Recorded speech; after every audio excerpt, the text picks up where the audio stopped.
for these two problems, we want to talk about the domain and range and if they are a function. So let's talk about domain for this particular graph. When you think of domain, you think of x values. So what we do is basically look at this graph. First of all, this is the x-axis, as you can tell right there. This is the y-axis, y.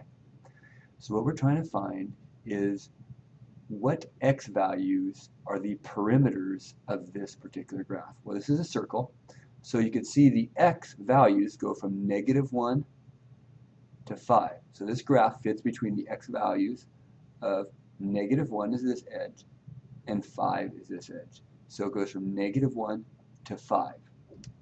Now, this is a special notation.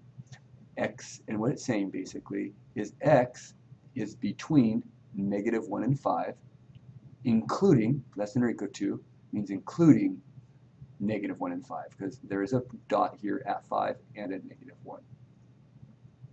Now, another way of looking at it is look right here. This is saying x is less than or equal to 5, which the graph is less or on the left of 5. And this, if we read backwards, is saying x is greater than or equal to -1. So greater than or equal to -1 means it goes this way. So as you can tell, x is greater than or equal to -1, and x is less than 5. So the graph is less than 5 and greater than -1. There's different ways to think of it, but you have to write it in this notation from -1 to 5. Those are my x values. Now if you look at my range, which are my y values, well, if you look at the graph, how high and low does it go? Well, it goes from the -3 to a +3. So my y values are between -3 and +3 using the same notation. Now if my edges were not included, I would not have the or equal to signs on the bottom.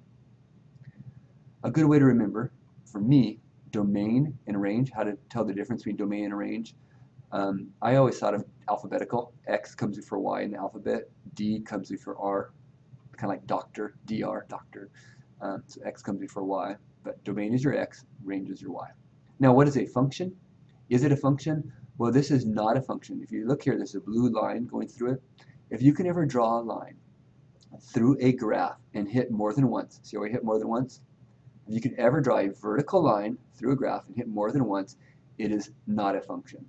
The reason is because if I plugged in 3 to the equation that gave you this, when I plug in 3, I would get this point out and this point out. So I get two different answers for plugging in 3. And that is why it's not a function. Functions are when you plug in, say, 2, I should only get one answer. But when I plug in 2, I actually get a 3 and a -3. So that is why it's not a function, because when you draw a vertical line, it hits the graph twice. So this is not a function. Let's look at this problem. The domain of this problem, well, what are your x values? Well, if you look at this graph, you see this graph, well, it starts at -3 and goes to the right forever.